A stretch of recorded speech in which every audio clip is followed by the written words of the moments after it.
천미수님 안녕하세요. 이정욱 단일 신부입니다. 주님 공연 대축일 거룩한 독서 시작하겠습니다.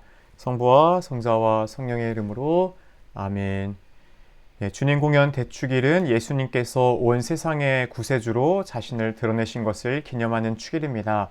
공연, 에피파니아라는 말은 그리스어로 드러남, 현현을 뜻하며 예수님께서 하느님의 아드님으로서 인류에게 나타나신 사건을 중심으로 합니다. 먼저 오늘 복음과 독서의 연관성을 살펴보겠습니다. 1독서에서 이스라엘이 하느님의 영광으로 빛나며 구원의 빛이 온 세상에 퍼져나가는 희망의 메시지를 담고 있습니다. 이사야서 60장 1절 예루살렘아 일어나 비추어라 너의 빛이 왔다 주님의 영광이 내 위에 떠올랐다. 이스라엘이 구원의 중심지로서 하느님의 영광을 드러내는 장소가 됨을 선언합니다. 예루살렘은 단순히 한 도시를 의미하는 것이 아니라 하느님의 선택된 백성과 그분의 구원이 시작되는 장소를 상징합니다. 예수님의 탄생과 동방 박사들의 방문은 이 예언이 성취된 사건으로 연결이 됩니다. 민족들이 너의 빛을 향하여 임금들이 떠오르는 너의 광명을 향하여 오리라. 이사야서 60장 3절 이스라엘에 나타난 하느님의 빛은 특정 민족에 국한되지 않고 모든 민족과 임금들이 이 빛을 향해 모여들 것을 암시합니다. 이는 복음에서 동방 박사들이 이방인의 대표로서 아기 예수님께 경배하러 오는 모습과 직접 연결이 됩니다. 구원은 유대인을 넘어 이방인을 포함한 온 인류에게 열려 있음을 강조합니다. 그들은 모두 스바에서 오면서 금과 유황을 가져와 주님께서 찬미 받으실 일들을 알리리라. 이사야서 60장 6절 이방 민족들이 하느님의 영광을 깨닫고 예물을 바치며 경배할 것을 예언합니다. 복음에서 동방 박사들이 아기 예수님께 황금, 유향, 모략을 바치는 장면은 이 예언의 성취를 보여줍니다. 이는 참된 예배와 헌신의 모범으로 우리의 삶에서 하느님께 드릴 예물이 무엇인지를 성찰하게 이끌어줍니다. 이 독서 에베소서 3장 2절, 3절, 또 5절, 6절 함께 보겠습니다. 이 독서는 하느님의 구원이 이방인에게까지 확장되는 보편성을 강조하며 주님 공연 대축일의 메시지를 신학적으로 심화합니다. 바오로 사도는 하느님의 신비가 계시되어 이방인들도 그리스도 안에서 구원에 초대되었음을 선포합니다. 에베소서 3장 3절 나는 계시를 통하여 그 신비를 알게 되었습니다. 여기서 신비는 단순한 비밀이 아니라 하느님께서 구원의 계획을 모든 사람들에게 드러내신다는 뜻입니다. 과거 세대에 숨겨져 있었던 구원의 신비가 예수 그리스도를 통해 드러났습니다. 이 신비는 유대인뿐만 아니라 이방인들도 하느님의 구원 계획에 포함된다는 놀라운 사실입니다. 곧 다른 민족들도 그리스도 예수님 안에서 복음을 통하여 공동 상속자가 되고 한 몸의 지체가 되며 약속의 공동 수혜자가 된다는 것입니다. 에베소서 3장 6절 이 구절은 복음에서 동방 박사들이 경배를 통해 드러내는 이방인의 구원을 신학적으로 뒷받침합니다. 동방 박사들의 방문은 이방인들이 구원에 초대되었음을 상징적으로 보여줍니다. 지금은 성령을 통하여 그분의 거룩한 사도들과 예언자들에게 계시되었습니다. 에베소서 3장 5절 구원의 신비는 인간의 지혜로 발견된 것이 아니라 하느님의 성령을 통해 계시되었습니다. 하느님께서 모든 인류를 구원하시겠다는 계획은 사도들과 예언자들에 의해 선포되었으며 이는 오늘날 교회를 통해서도 지속적으로 드러납니다. 오늘 또 복음을 읽고 또 묵상을 하기 위한 또 세밀한 주석을 먼저 하겠습니다. 1절입니다. 예수님께서는 헤로데 임금 때에 유다 베들레헴에서 태어나셨다. 그러자 동방에서 박사들이 예루살렘에 와서 1절은 예수님의 탄생 당시의 시대적 배경을 우리에게 알려줍니다. 당시 헤로데 임금은 로마로의 지명으로 유다를 통치하고 있었지만 그는 순수 유대 혈통이 아니었습니다. 그래서 백성들에게 신뢰를 얻지 못했고 항상 왕권에 대한 불안 속에 살아갔던 인물입니다. 이런 배경 속에서 예수님께서는 다윗의 고향이자 메시아 탄생지로 예언된 베들레헴에서 태어나셨습니다. 그런데 여기서 등장하는 동방의 박사들은 누구일까요?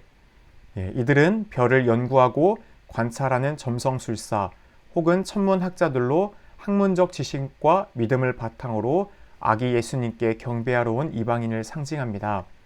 이들의 등장은 예수님께서 모든 민족과 세상을 위한 구원자로 오셨음을 우리에게 드러냅니다. 2절입니다. 유다인들의 임금으로 태어나신 분이 어디 계십니까? 우리는 동방에서 그분의 별을 보고 그분께 경배하러 왔습니다. 여기서 동방 박사들이 묻는 유다인들의 임금은 단순히 유다 지역의 왕이 아니라 메시아, 즉 온 세상의 왕을 의미합니다. 그들은 하늘에서 보았던 특별한 별을 통해 메시아의 탄생을 깨달았습니다. 그런데 박사들이 먼 길을 떠난 이유는 단순한 호기심이 아니라 참된 왕께 경배드리기 위한 순수한 믿음 때문이었습니다. 그들은 경배라는 행위를 통해 자신의 믿음을 고백하고 그분이야말로 진정한 구원자임을 인정한 것입니다. 우리도 동방의 박사들의 여정을 묵상하며 우리들의 삶에서 주님께 참된 경배를 드리고 있는지를 돌아보아야 할 것입니다. 3절과 4절입니다. 이 말을 듣고 헤로데 임금을 비롯하여 온 예루살렘이 깜짝 놀랐다. 헤로데는 백성의 수석 사제들과 율법 학자들을 모두 모아놓고 메시아가 태어날 곳이 어디인지 물어보았다. 헤로데가 깜짝 놀란 이유는 무엇입니까? 그는 메시아의 탄생 소식을 자신의 왕권에 대한 위협으로 받아들였습니다. 그래서 그는 유다교 지도자들을 소집해 메시아가 태어날 장소를 묻습니다. 이 장면은 예수님의 탄생이 단순한 사건이 아니라 당시 정치적, 종교적 상황 속에서 큰 변화를 일으키는 사건임을 보여줍니다. 5절과 6절입니다. 그들이 헤로데에게 말하였다. 유다 베들레헴입니다. 사실 예언자가 이렇게 기록해 놓았습니다. 유다 땅 베들레헴아, 너는 유다의 주요 고을 가운데 결코 가장 작은 고을이 아니다. 너에게서 통치자가 나와 내 백성 이스라엘을 보살피리라. 수석 사제들과 율법 학자들은 미카 예언서의 말씀을 인용하여 메시아의 탄생지가 베들레헴임을 확인합니다. 이 말씀은 예수님이 단순한 통치자가 아니라 백성을 돌보고 보살피는 목자의 역할을 하실 메시아임을 알려줍니다. 하느님께서는 작은 고을 베들레헴을 통해 구원을 시작하십니다. 이것은 겉으로 보기에 작은 것이 하느님의 위대한 계획에 쓰일 수 있음을 또한 우리에게 상기시켜 줍니다. 7절과 8절입니다. 그때 헤로데는 박사들을 몰래 불러 별이 나타난 시간을 정확히 알아내고서는 그들을 베들레헴으로 보내면서 말하였다. 가서 그 아기에 관하여 잘 알아보시오. 그리고 그 아기를 찾거든 나에게 알려주시오. 나도 가서 경배하겠소. 여기서 헤로데는 위선을 드러냅니다. 그는 박사들에게 겉으로는 아기 예수님께 경배하려는 척하지만 실제로는 그를 제거하려는 음모를 꾸밉니다. 이 장면은 우리에게 진정성과 위선의 차이를 묵상하게 합니다. 우리의 신앙적 행위가 진정성을 가지고 있는지 돌아보게 하는 것이죠. 나중에 헤로데는 박사들에게 속은 것을 알고 예루살렘 일대, 베들레헴 일대에 있는 2살 이내의 산의 아이들을 모두 제거함으로써 또 자신의 왕권을 유지하기 위한 잔인함을 또 보여주게 됩니다. 9절과 10절입니다. 그들은 임금의 말을 듣고 길을 떠났다. 그러자 동방에서 본 별이 그들을 앞서가다가 아기에 있는 곳 위에 이르러 멈추었다. 그들은 그 별을 보고 더없이 기뻐하였다. 박사들이 별을 다시 발견했을 때의 기쁨은 이루 말할 수 없었을 겁니다. 이 별은 단순한 천체가 아니라 하느님의 기적적인 인도를 상징합니다. 별은 우리에게도 신앙의 여정에서 하느님께서 주시는 표지들을 찾고 따르라는 메시지를 전합니다. 우리의 삶에서도 이러한 별들이 있습니다. 기도와 또 주님의 말씀, 또 성사생활, 그리고 우리를 돕는 이웃들이 하느님의 인도를 보여주는 또 다른 우리들에게 별이 되어줄 수 있습니다. 11절입니다. 그리고 그 집에 들어가 어머니 마리아와 함께 있는 아기를 보고 땅에 엎드려 경배하였다. 또 보물 상자를 열고 아기에게 황금과 유향과 모략을 예물로 드렸다. 박사들은 아기 예수님을 보자마자 땅에 엎드려 경배했습니다. 그들은 가난한 외양간의 모습이나 예수님의 평범한 외모에 실망하지 않았습니다. 오히려 믿음으로 예수님을 메시아로 알아보았습니다. 그들이 드린 예물인 황금과 유향과 모략은 각각 예수님의 왕권과 신성 그리고 그분의 순환과 죽음을 상징합니다. 이 예물은 우리에게도 무엇을 주님께 봉헌할지 묻게 합니다. 우리의 시간과 또 사랑, 재능을 주님께 드리며 그분을 경배할 수 있어야 합니다. 12절입니다. 그들은 꿈에 헤로데에게 돌아가지 말라는 지시를 받고 다른 길로 자기 고장에 돌아갔다. 하느님께서는 꿈을 통해 박사들에게 위험을 알려주시고 다른 길로 돌아가도록 인도하십니다. 이는 하느님께서 우리의 삶의 길을 돌보시며 보호하신다는 것을 상징합니다. 또한 믿음의 여정은 항상 새로운 길, 하느님의 뜻을 따르는 길로 나아가야 함을 가르치고 있습니다. 함께 또 살펴본 오늘 주석을 통해 우리가 세 가지 큰 묵상 주제를 나눠볼 수 있을 겁니다. 첫 번째 묵상 주제는 예수님의 보편적 구원입니다. 동방의 박사들의 방문 이야기는 예수님께서 온 인류의 구원자로 오셨음을 보여줍니다. 먼저 예수님의 보편적 구원을 내 삶에서 얼마나 받아들이고 있는지를 돌이켜 볼 수 있습니다.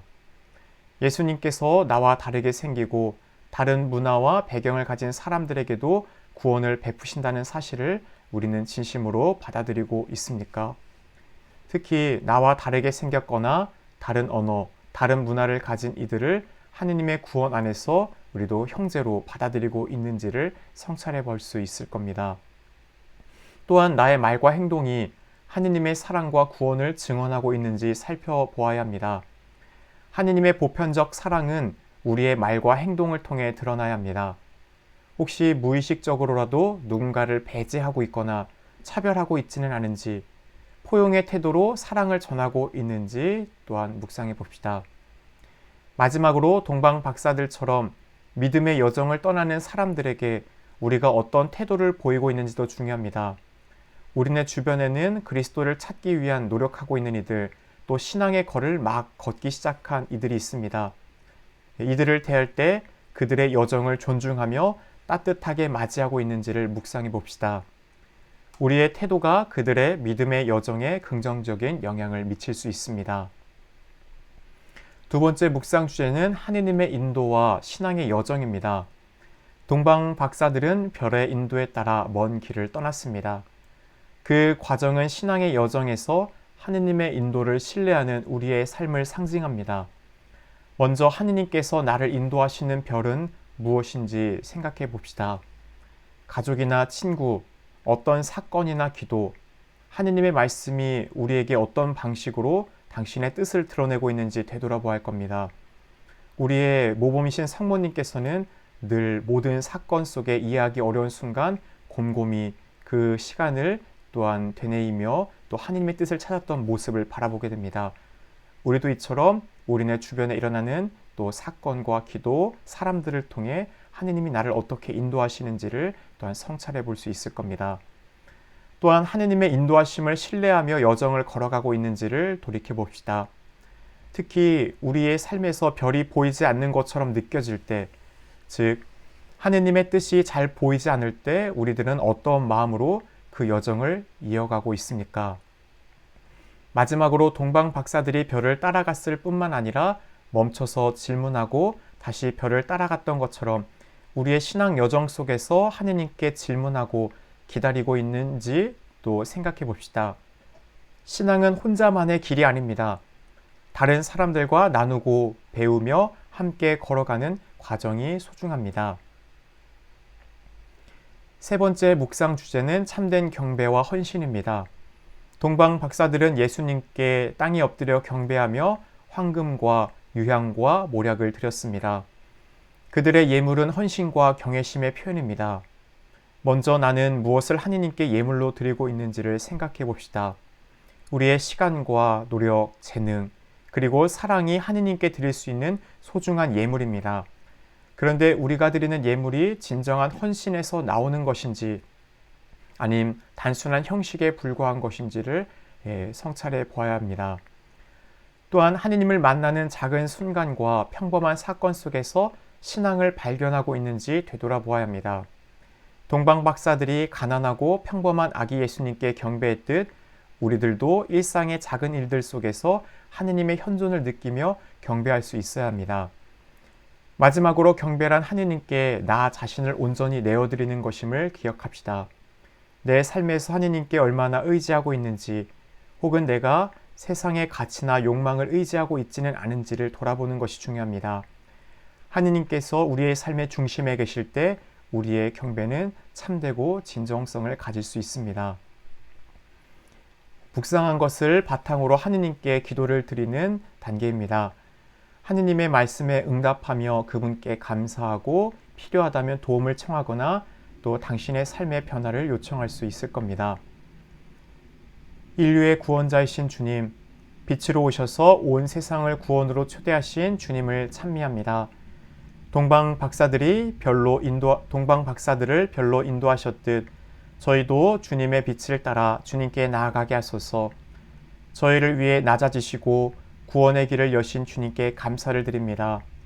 주님의 사랑과 은총 안에서 저희가 더욱 믿음으로 살아가도록 이끌어 주소서. 저희의 마음과 삶을 예물로 봉헌하오니 받아주소서. 어두운 세상 속에서도 주님의 따르는 빛이 되게 하시고 주님의 평화와 사랑을 이웃에게 전하게 하소서.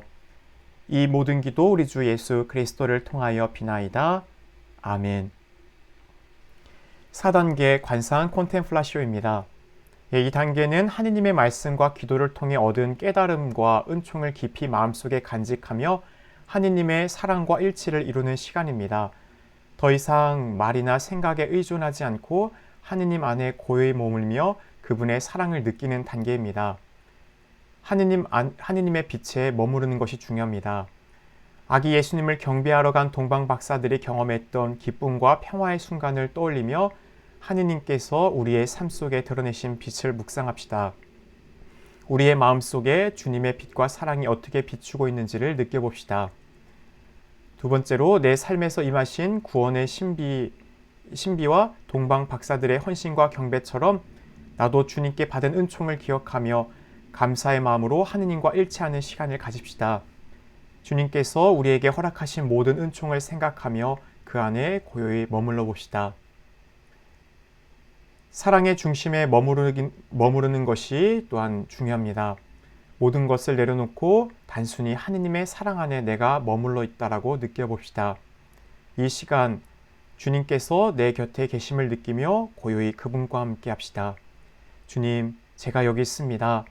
주님의 빛을 따라 당신 안에 머물게 하소서라는 짧은 기도로 하나님께 우리를 봉헌하며 또 주님의 은총 속에 또한 이끌어 주심을 청하며 또 그 사랑을 관상하면 좋겠습니다. 마지막 단계는 말씀을 바탕으로 구체적인 우리네 삶의 실천입니다. 하느님의 말씀에 대한 응답으로 실천할 수 있는 구체적인 행동을 계획하고 삶에서 실현하는 데 있어 중요한 것은 크고 어려운 것보다 작지만 또 내가 할 수 있는 것부터 해보는 겁니다. 이런 것들을 할 수 있을 겁니다. 실천의 큰 첫 번째로 하느님의 인도에 신뢰하며 살아가는 것입니다. 교우 여러분, 우리가 하느님의 인도를 신뢰하며 살아간다는 것은 동방 박사들이 별을 따라갔던 여정을 우리의 삶에 적용하는 것입니다. 내 삶 속에서 하느님의 이끄시는 별, 말씀과 기도, 사람들, 또 어떤 사건들, 또 그 안에서 우리가 그분의 인도하심을 느낄 수 있고 깨달을 수 있음을 기억합시다. 하루를 기도로 시작합시다. 매일 아침 오늘 하루도 주님의 빛을 따를 수 있도록 이끌어 주소서라고 기도하며 하루를 시작해 보면 좋겠습니다. 이 짧은 또 기도로 우리를 봉헌하고 또 우리의 선택과 결정 속에서 우리는 하느님의 뜻을 묻고 그에 따라 살아가겠다라는 다짐을 하게 됩니다. 삶의 어려움 속에서도 하느님의 인도하심을 신뢰하며 또한 묵주기도 한 단을 바치고 또 주님께 우리의 마음을 의탁하면 좋겠습니다. 기도는 우리를 하느님의 빛과 사랑 안에 머물게 하며 주님의 섭리를 신뢰하는 힘을 우리에게 이끌어줍니다. 실천의 큰 두 번째 주제로 주변의 사람들에게 주님의 빛을 전하는 것입니다. 동방의 박사들이 아기 예수님께 경배했던 믿음과 헌신처럼 우리네 삶을 통해 주님의 사랑을 전하는 것입니다. 가족이나 친구들과 함께 기도의 시간을 함께 만들어 봅시다. 또 주님의 은총을 함께 나누는 시간을 가지는 것이 필요합니다. 도움의 필요로 하는 이웃을 찾거나 또 작은 관심, 따뜻한 배려, 또 친절한 또 우리의 행동들이 주님의 사랑을 나누게 됩니다. 실천 큰 세 번째 주제로 내 삶을 주님께 예물로 드리는 것입니다. 동방의 박사들이 황금과 유향과 모략을 내어드렸듯 우리의 시간과 재능과 또 자원을 또 사랑을 주님께 또 기쁘게 봉헌합시다. 교회와 공동체 안에서 더 적극적으로 봉사할 시간이 주어지거나 또 요청이 온다면 그 시간에 기쁘게 응답해 봅시다. 내가 가진 재능으로 이웃을 돕는 데 사용해 봅시다. 또 일주일에 한 번 가족 또는 가까운 사람들과 함께 성경을 읽고 나누는 시간을 가지면 좋겠습니다. 우리의 삶의 순간순간을 주님께 제가 가진 모든 것은 주님께서 주신 것이니 다시금 주님께 기쁘게 봉헌합니다. 라는 기도를 할 수 있으면 좋겠습니다. 주님 공연 대축일 거룩한 독서 함께 해주셔서 감사합니다. 영광이 성부와 성자와 성령께 처음과 같이 이제 항상 영원히 아멘. 성부와 성자와 성령의 이름으로 아멘. 감사합니다.